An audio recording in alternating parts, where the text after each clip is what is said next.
Salut, c'est Paul. Ce soir, je te retrouve pour une vidéo un peu spéciale. Alors je t'explique. Je vais tout simplement te parler de manga. Alors en fait, ce que tu es en train de voir là, c'est moi qui lis un manga que j'ai acheté. J'ai acheté tous les tomes de ce manga qui est fini à l'heure actuelle. Mais il n'est pas fini en animé. En animé, il n'y a eu malheureusement qu'une saison. Et si tu veux, la saison qui est sortie, ça comble que 4 tomes sur un peu plus de 10. Je te dis pas exactement parce que je veux pas que tu saches le manga. Car au cas où il y aurait des petits malins qui voudraient me spoil. Donc c'est pour ça que je ne vais pas te parler des mangas papier, donc des mangas originaux la plupart du temps, que j'ai acheté. Même s'il n'y a pas beaucoup de séries, j'ai commencé, donc j'ai fini celle-là et j'en ai commencé 2 autres. Mais voilà, je vais pas t'en parler car les séries ne sont pas terminées, donc au cas où, voilà, j'ai pas envie de me faire spoil. Par contre, ce soir, je vais te parler de quelques mangas. On va voir selon le temps que j'ai. Je vais avoir à peu près 30 minutes, je crois, tout au long de la vidéo. Donc, je vais te parler des mangas que j'ai vus. Donc, des mangas animés, pas des mangas papier. Car, comme tu as pu le comprendre peut-être, je me suis mis un peu au manga papier il y a très peu de temps. Il y a quelques semaines. Ça coûte assez cher, voilà. Mais je vais vraiment te parler de comment j'ai découvert les mangas. C'est-à-dire les mangas animés. Les mangas que j'ai vus. Principalement, je vais essayer de faire chronologiquement du plus jeune au plus récent. Enfin, du plus vieux au plus récent. Mais voilà, donc côté manga animé. Et à chaque fois, je vais te mettre une image du manga. Si ça peut t'aider ou t'intéresser. Donc n'hésite pas soit à regarder la vidéo en mode un peu hypnotique, c'est-à-dire tu restes couché, tu me regardes de temps en temps et puis t'écoutes. Ou alors juste écouter et c'est tout au final. Alors donc moi les mangas, hein, je te l'ai déjà dit plusieurs fois, ça m'a été fait découvert, enfin on me l'a fait découvert, c'est par ma soeur. Voilà, c'est ma soeur qui m'a fait découvrir les mangas. Quand j'étais déjà tout petit, je vais pas dire je subissais, mais forcément je regardais ce que regardait ma soeur à la télé. Donc, étant donné que ma soeur était sur le fameux club Dorothée. Donc ma soeur elle a 30 ans, 31, je sais plus. Donc voilà, étant donné qu'il y avait encore le club Dorothée à l'époque, eh bien j'étais indirectement devant le club Dorothée. Et c'est tant mieux, j'ai envie de te dire. Car j'ai pu avoir tout, j'ai pu avoir le côté après qui arrive après, donc c'est-à-dire américanisation. Donc les Marvel, les super-héros, voilà beaucoup des trucs américains. Mais heureusement avant j'avais pu quand même avoir le côté japonais qui après a été un peu chassé et est revenu un petit peu avec M1 mais quand même moins. Puis de toute façon maintenant avec internet la plupart des gens regardent sur internet si tu veux vraiment. Il y a Netflix aussi mais Netflix je pense pas que je parlerai des mangas que j'ai découverts grâce à Netflix parce que c'est trop récent. On va voir si j'ai le temps. Alors, donc on va commencer par les mangas de Dorothée. Quand j'étais tout petit, il y en a un qui me vient directement. C'est Albator. Donc Albator, c'est un genre de pirate, mais un capitaine d'un bateau pirate, d'un vaisseau plutôt pirate, mais c'est un vaisseau dans l'espace. Donc c'est un pirate galactique. C'est un vaisseau galactique, un navire galactique si tu veux. Donc c'est vrai que je voyais ça petit. Et à mon avis, c'est une des premières fois où j'ai vu quelque chose de visuel, d'audiovisuel, quoi, de film, dessin, manga, animation, qui se passait dans l'espace. Et c'est vrai que je me rappelle quand même un ça me fascinait et ça m'hypnotisait. J'étais happé par rien que le fait de voir ce, ce vaisseau, ce bateau pirate en plus, donc il a quand même un air de pirate, Albator, avec son truc pour cacher son œil, sa cape et tout. Mais c'est vrai que le fait de voir ça dans l'espace, c'était complètement fou quoi, nouveau. Je sais plus si je connaissais déjà les pirates à l'époque, mais c'est peut-être le premier pirate que j'ai vu. Mais c'est vrai que le côté espace, ça donnait quelque chose de très très original et petit encore plus fascinant quoi, spécial, qui était très bien. Je me rappelle plus vraiment, je me rappelle plus des musiques, de la musique, du générique, tu vois, et que ça parlait de pirates, de bateaux, de trucs, de combats entre d'autres bateaux, Albator dans son bateau, tu vois, c'est assez vague hein, comme truc, mais je sais que j'aimais bien. Et il y a quelques années, je voulais racheter je crois que c'était l'intégrale d'Albator en manga qui vendait à la Fnac où j'avais fait un stage de 1 mois. Mais à cette époque-là, j'avais genre 0 argent, donc bon, tant pis. Donc voilà, ça c'est pour Albator, on est déjà à 6 minutes, on continue. Alors, Club Dorothée, Club Dorothée. Alors, Club Dorothée, il y avait également enfin, la fameuse, il y en a eu beaucoup, hein, mais il y avait la Sailor Moon. Il y avait Sailor Moon, d'accord. Donc Sailor Moon, ça, ma soeur, j'ai quand même évidemment parlé quand même pas mal de ma soeur parce que à chaque fois c'était par son biais à elle, encore plus au tout début, même si pendant longtemps, enfin pendant longtemps jusqu'à mes, je sais pas 12 ans, 10, je sais pas, tu vois, mais ça a quand même bien suivi. Oui, donc elle était très fan de Sailor Moon. Donc Sailor Moon, qu'est-ce que c'est? C'est une fille qui est une super-héros en fait et qui combat les méchants. C'est une fille pas comme les autres, voilà, qui combat les méchants grâce à ses pouvoirs. Elle se transforme avec sa tenue en fait. C'est en mode hop, d'un coup elle enfile son costume quoi, en mode un peu caparé, comme par magie on va dire, grâce à son, je sais pas si c'est grâce à ses armes ou quoi, je sais plus.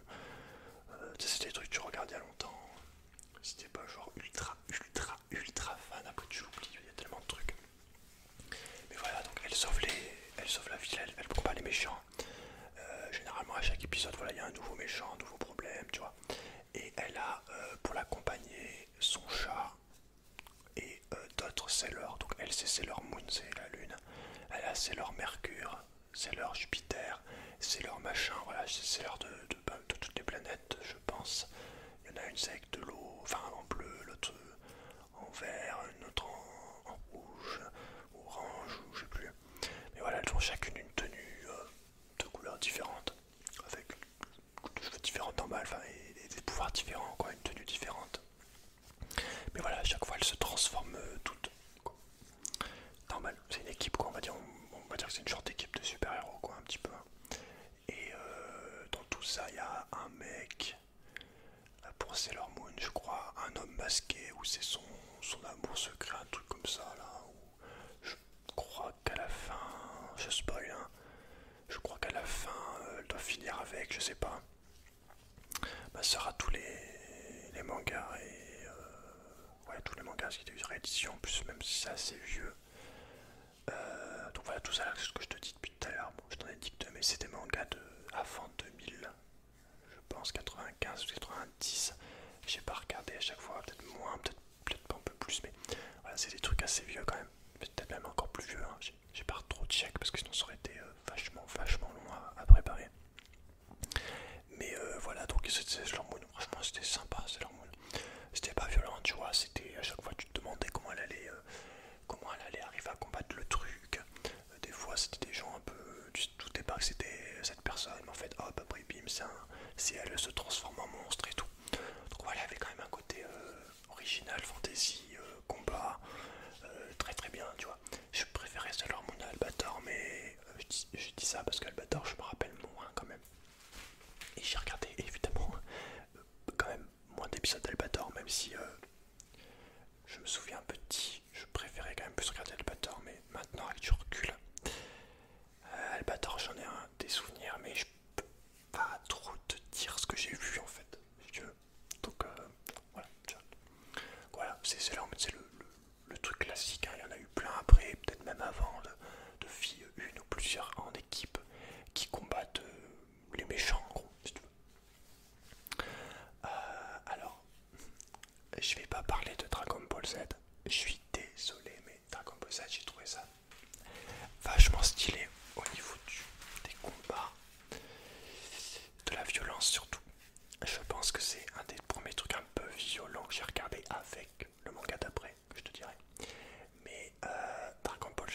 dire. J'ai jamais essayé de regarder. Parce que après, quand j'étais un peu plus grand et que j'étais en âge un peu de choisir ce que je voulais regarder, je suis plus parti vers Naruto et Dragon Ball. Je sais pas comment te dire, mais les combats, de mon souvenir petit, hein, il y avait des combats qui duraient genre, si je dis pas de conneries, 20 épisodes. Et je sais pas, j'y arrivais pas. Je pourrais pas te dire Dragon Ball, je ne rien te dire dessus. Parce que j'ai tout simplement jamais vraiment été attiré. Voilà, donc il faudrait sûrement que je regarde, mais je vais pas te mentir, il y a tellement de trucs à faire. Tu sais, quand tu joues, quand tu fais des vidéos, quand tu trucs, regarder des mangas qui ont des centaines d'épisodes, c'est extrêmement long. C'est pour ça que maintenant je privilégie des mangas qui sont pas bourrés de centaines d'épisodes. Voilà, maintenant j'aime bien les mangas, tu vois, qu'on va épisode ou 30 ou 40 ou voilà, ou généralement plus après ce que je peux faire c'est que tu peux acheter en plus les mangas à papier derrière. Enfin tu peux, c'est plus simple quoi, tu te ruines moins. Voilà.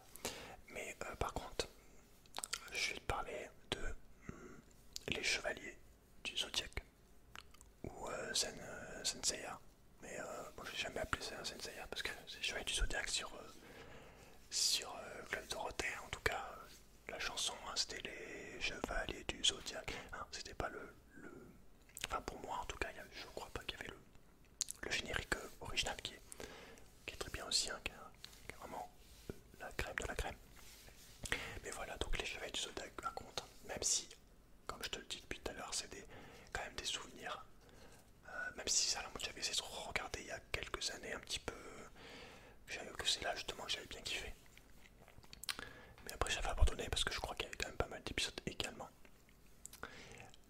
Donc c'est Les Chevaliers du Zodiaque que je te dis. Alors Les Chevaliers du Zodiaque j'ai direct adoré. Le côté, les combats vachement violents, vachement agressifs. Le sang et tout. C'est quand même, bon, c'est pas non plus. Mais voilà, ça se castagne, c'est blessé, ça rigole zéro. Voilà, c'est du truc de bonhomme quand même. Les personnages, évidemment, avec les armures, très stylées aussi. Hein. Tout ça, hein, tu le vois à travers tes yeux de petit garçon. Hein. Les armures, donc trop stylées. Le côté, évidemment, mythologie grecque, voilà, les normales quoi, les astres et tout.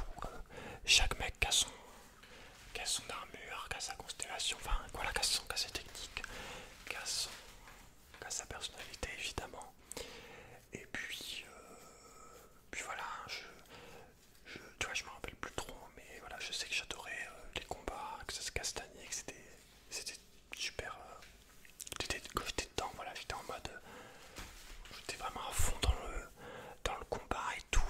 Et ce que j'aimais bien, il me semble, c'est que ça galérait, ou en tout cas de ce que je me souviens, au niveau des combats, ça galérait vachement avant d'arriver à gagner. Le mec, les héros, genre, tu sais, ils étaient franchement, ils étaient pas bien, quoi, ils étaient vraiment sans blessés, machin, tu vois, il y avait un côté vraiment guerrier, quoi, courageux, genre, qui abandonne pas. Et les mecs, tu vois, ils combattent, mais genre, tu vois, malgré qu'ils soient des mecs forts et tout, c'est risqué quand même, tu vois, ça reste, il y a quand même le suspense et tout. T'es un peu en panique et tout. En tout cas, à travers l'anime, moi, c'est ce que je me souviens. Voilà, mais voilà, c'est aussi la base, évidemment. Quand je pense à Senseiya, j'ai du Zodiac, je pense à qui j'avais déjà vu, c'est des gens qui ont des figurines. Il y a des très belles figurines de Senseiya, j'ai du Zodiac. Je pense à ça, des gens qui en collectionnent. C'est voilà, c'est un des grands mangas de tous les temps. Hein. Et je sais que ça a été refait récemment en série, je crois. Et voilà, c'est une honte, mais c'est comme d'hab, c'est pour faire de l'argent. Faut pas en parler, quoi. En tout cas, pas par rapport au manga original. Faut voir ça comme un truc qui n'a aucun. Un autre truc, quoi. Un peu comme les Death Note, la série Death Note, voilà. Zodiac, très très bon souvenir, le côté, voilà, très, un petit garçon, voilà, il y a bien voir des mecs qui combattent et tout, c'était le côté épique, quoi, voilà, tu vois ce que je veux dire. Donc voilà pour les chevaliers du Zodiac.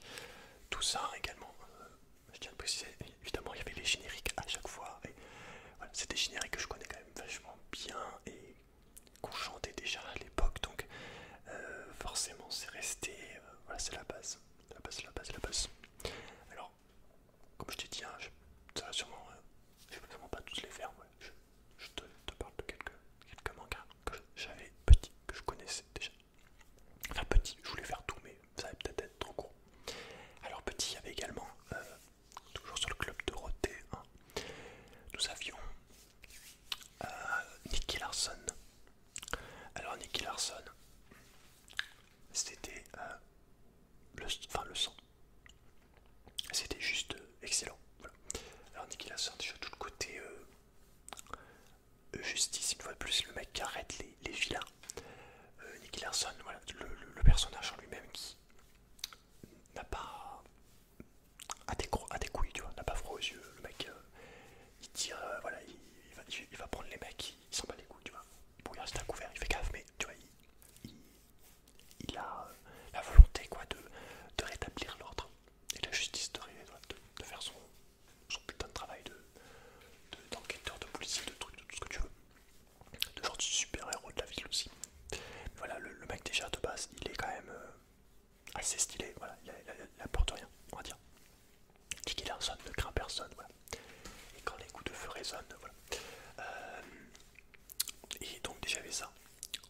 Voilà, le mec stylé, quoi, le mec badass. Il y avait également le côté humour, un petit peu coquin, même s'il est, j'avais vu récemment, j'avais pas lu mais j'avais entendu, c'était peut-être Jeff Otaku, quoi, qui disait que dans le truc de base c'était City Hunter, je crois. Et c'était beaucoup plus chaud, beaucoup plus hard, beaucoup plus prononcé, beaucoup plus adulte, le côté coquin, sexuel, machin du perso, tu vois. Mais voilà, c'est avec moi dans la série animée pour le coup, c'est le seul truc que j'ai vu. Il y avait quand même le côté un petit peu taquin, un petit peu pervers du perso, là, que j'aimais bien. Voilà, ça fait toujours marrer. C'est pas méchant. Franchement, je me demande maintenant, est-ce que probablement, si ce genre de manga sortait maintenant, est-ce qu'il y aurait des problèmes avec, par exemple, les féministes? Peut-être, je ne sais pas. Probablement, étant donné dans l'époque à laquelle on est, c'est vrai qu'il y a des trucs qui ne passeraient plus maintenant parce que tout est pris pour tel quel, quoi, au premier degré, et aussi on cherche surtout à créer des groupes, se servir de trucs pour servir d'autres intérêts, monter les gens entre eux, alors qu'en fait derrière t'as des lobbies, enfin bref, je vais pas parler de ça, machin. Mais voilà, c'est vrai que maintenant que j'y pense, peut-être que maintenant Nicky Larson, ça serait moins bien vu. Mais en tout cas à l'époque, et même maintenant, ça changerait pour moi. Je trouve ça, voilà, je trouvais ça excellent, ce petit côté en plus, voilà, du personnage, comme je te disais. Et également, ça peut paraître tout con, mais forcément, Nicky Larson, il est entouré à chaque fois, souvent un peu à la James Bond, de jolies filles. Généralement, c'était pas, voilà. Et l'air de rien, je pense, en tout cas, je présume que petit, je devais être un petit peu, comment dire, un petit peu, je vais pas dire fantasmer parce que c'est un bien grand mot, mais tu vois, je devais peut-être, je me sais pas, mais regarder un petit peu les jolies filles, même si c'est que en manga, quand t'étais petit, tu vois. Les... Je me rappelle plus trop, mais même si ça doit être assez rare et que ça soit pas être aller trop osé, à mon avis, ça doit être. C'est comme dans les mangas, rarement tu vois des culottes ou quoi. Peut-être des scènes dans des baignoires ou quoi, je sais plus, j'ai pas tout vu. Nicky Larson, c'est vraiment. J'étais petit quand même, vraiment petit. Et voilà, il y avait peut-être des scènes aussi comme ça. Donc, l'air de rien, à mon avis, Nicky Larson, c'est également le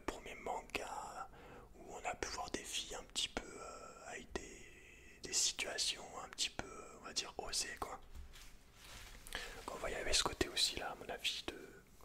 Tu sais, quand t'es petit, un peu en mode oh putain, qu'est-ce qui se passe? Genre, oh putain, si je joue quand il me fait un bisou à la madame, tu vois ce que je veux dire. Donc voilà pour Nicky Larson, le côté du mec à peur de rien qui arrête les méchants. Ah oui, un dernier truc pour Nicky Larson que je retiens, c'est les méchants qui avaient vraiment une voix un peu what the fuck, surtout en fait c'était les doublures françaises, qui avec des voix bien de mecs, ouais, on va te refroidir, Nicky, bah tu vois, les voix, les doublures des voix françaises, je me rappelle, je les trouvais marrantes, et en même temps, je trouvais qu'elles collaient bien aux méchants. Donc voilà, il y avait aussi ce petit côté, ce petit plus pour Nicky. De quoi je peux te parler? Ouais, évidemment, je peux te parler de Olive et Tom. Olive et Tom, donc, qu'est-ce que c'est? C'est un mec qui fait du foot avec ses collègues et il se bat contre d'autres équipes et des championnats contre d'autres pays. Ouais, c'est un japonais, c'est Captain Tsubasa de base. Mais en France, c'était Olive et Tom. Si c'est le même truc, hein. Et bah, mon premier manga de sport est probablement l'un des seuls en fait. Ah non, il y en a eu d'autres, mais c'est à la même période, à peu près. Donc petit. Donc voilà, Olivier Tom, pareil, j'ai direct accroché. Voilà, le côté très fantastique, spectaculaire, ou un peu what the fuck, un peu abusé. Et encore, c'est moins pire que certains mangas de maintenant. Et de toute façon, on sait très bien que le Japon, les Japonais, voilà, c'est une des choses qu'ils aiment bien faire et qui est sympa, qui est vraiment bien regardé aussi, intéressant, c'est drôle. C'est de tout exagérer les choses. En mode, c'est un truc qui se passe, c'est complètement dingo quoi. Alors que le mec, globalement, est juste en train de faire cuire des œufs quoi, tu vois. Mais voilà, il y a ce côté, on rend un truc spectaculaire, on peut rendre n'importe quoi spectaculaire quoi, et c'est bien au final. Donc voilà, ce côté là, le mec il saute, il te fait un crochet, la balle elle part à 800 km/h, ça part pile, la balle elle fait des mouvements comme ça, gauche, droite, diagonale, le truc il arrive dans le coin, le mec il se fait projeter la balle, le mec il recule et tout. Voilà, tu vois, limite, je sais pas s'il y avait carrément de la fumée sur la balle, je sais plus. Mais voilà, il y avait ce côté-là, spectacle en fait, tout simplement, parce que le côté aussi, c'est les terrains qui font 8 km de long quand ils courent dessus. Mais c'est un petit peu normal au final, parce que, enfin, comment tu veux faire un manga qui se passe à 90%, 95% sur un terrain de foot? Forcément, le terrain, ça devient carrément l'environnement quoi, à part entière du manga. Donc, si tu le fais tout petit, voilà, t'es obligé pour en plus mettre du mouvement dans le manga, du truc, de la durée, faire comme si c'est plus épique, tu vois, le mec, t'as l'impression vraiment qu'il est en train de gravir une montagne et tout. Donc voilà, c'est un truc qui met à peu près, on va dire, c'était logique que le terrain se soit mis comme ça, que ça soit super long à aller d'un bout à l'autre. Mais voilà, il y avait ce côté-là. Mais évidemment, le côté un petit peu, on observe un peu stratégie, on encourage le côté sportif au final. Voilà, on sait pas qui c'est qui va gagner.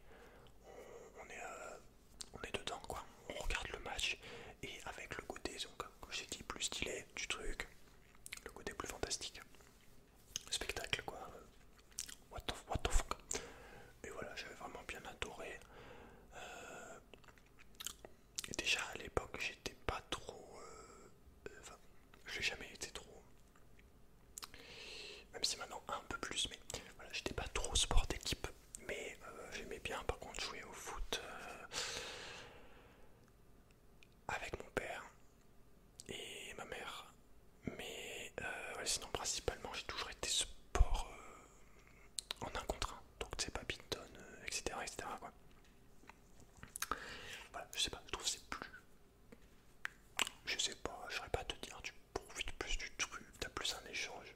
Voilà, je sais pas, je saurais pas comment t'expliquer, mais voilà. Mais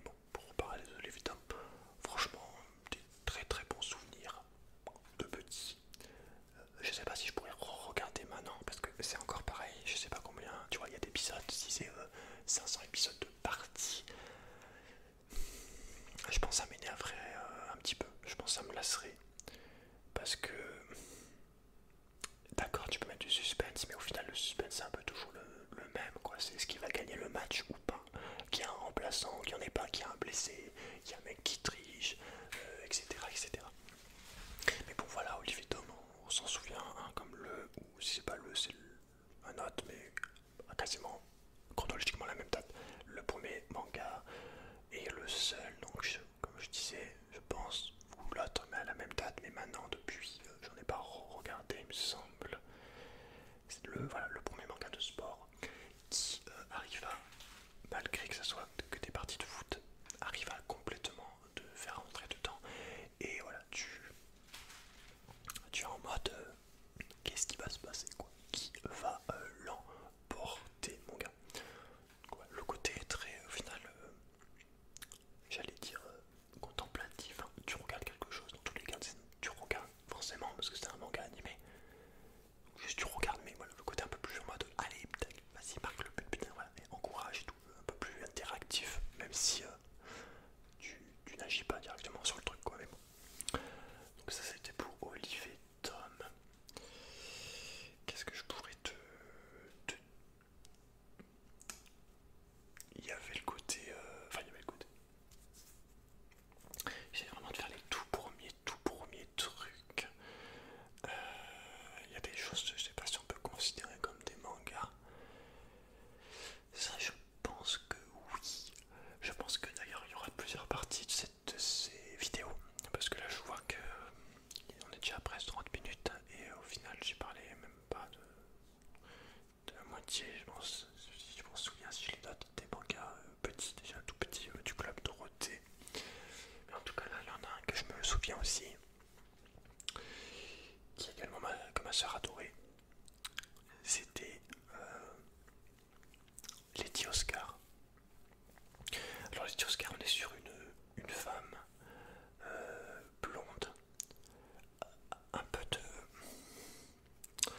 de la bourgeoisie, donc elle a une épée, elle a un costume, voilà, donc c'est quelqu'un qui quand même, alors à moins qu'elle prenne la place de la personne, c'est peut-être ça, c'est au tout début, je sais plus, mais en tout cas elle évolue quand même dans un environnement un petit peu château, voilà, genre haut placé, quoi, richesse, c'est un peu le héros en mode, comment dire, D'Artagnan, quoi, enfin tu vois, avec l'épée en mode style, enfin en mode élégance, quoi, c'est pas un guerrier en mode sauvage, tu sais, à la, pas dire à la Xena, mais il y a le côté un peu élégant, voilà. Je sais pas si ton histoire c'est en mode en France aussi, peut-être, mais voilà, en fait c'est une femme comme ça, qui a une épée avec son costume et tout, au milieu un genre de palais, un château, assez bourgeois quand même, très bourgeois, et je crois qu'elle elle prend l'identité maintenant. Je dis genre, en fait elle se fait passer pour un homme, si je dis pas de bêtises, et elle combat des injustices, des brigands, des vilains, beaucoup à l'épée, voilà, je me rappelle plus trop franchement, mais ce que je sais c'est que voilà, elle se bat contre des mecs, c'est une femme forte, du coup, hein, c'est la femme héros, vraiment centrée sur elle, donc c'est que elle qui combat les mecs, les gens, quoi, les ennemis, voilà, les malotrus, les gens pas très bons, j'appelle ça comme tu veux, mais voilà, donc le gros côté de ce manga, c'est montrer voilà, que la femme, en l'occurrence, que cette femme, que ce soit une femme, elle peut se faire respecter, combattre les gens, combattre pour la liberté, si tu veux, la justice.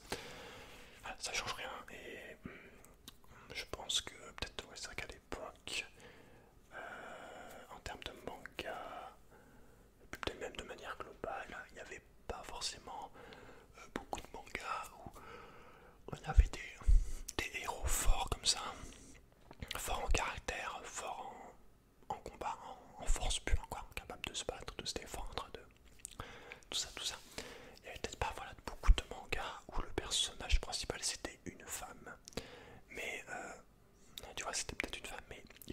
passé dans l'histoire par l'intermédiaire d'un homme. Donc c'était une femme déguisée en homme, en gros. Mais franchement, déguisée en homme, même petit, même moi qui étais petit, quoi. J'ai jamais cru une seule seconde que c'était une femme, que c'était un homme avec son. On dirait que je parle du non-binaire, mais non, c'est pas ça. Voilà, j'ai jamais cru que c'était un homme, quoi. Franchement, les mangas, elle avait pas du tout des traits de femme, quoi. Voilà, qu'on se le dise. Ça, c'était pour les 10 Oscars. Et maintenant, je pense, je vais te parler. Ça, c'est un peu après, genre 8 9 ans, peut-être 10 ans, un peu moins. Là, vraiment, je te parle des vraiment tout, tout, tout, tout petit. Hein. Je pense on devait être à 4 5 ans. Après, ça a peut-être dépendé sur 6 ans. Voilà, mais vraiment les tout premiers mangas. Ah oui, il y en a un que je viens de me rappeler. Je voulais te parler, je pense que c'est le dernier qu'on va parler. C'était également un énorme manga que ma soeur adorait. De toute façon, généralement, là, bon, tous les mangas que je t'ai dit, elle les adorait. Même les Dragon Ball, je pense que Dragon Ball c'était peut-être celle qu'elle aimait le moins. Mais voilà. Donc celui que je te parlais maintenant, pour finir, je vais essayer de me dépêcher. C'était Cat Size, ou en fait je crois que c'est Cat Eyes, donc yeux de chat en français. Alors qu'est-ce que c'est? C'est tout simplement un groupe de filles en combinaison assez moulante, en genre de latex, qui volent des choses, qui cambriolent, qui volent des œuvres d'art, des choses de valeur, des bijoux je crois. Voilà, c'est des genres de voleuses. Et je crois qu'elles les revendent. Ou alors, elles les volent à des voleurs. Mais non, je crois qu'elles les volent, qu'elles les revendent. Je sais plus. En tout cas, ce qui est sûr, c'est qu'elles volent des trucs. Il y a même des méchants. Alors, qui c'est les méchants, je sais plus. Mais en tout cas, elles volent des trucs.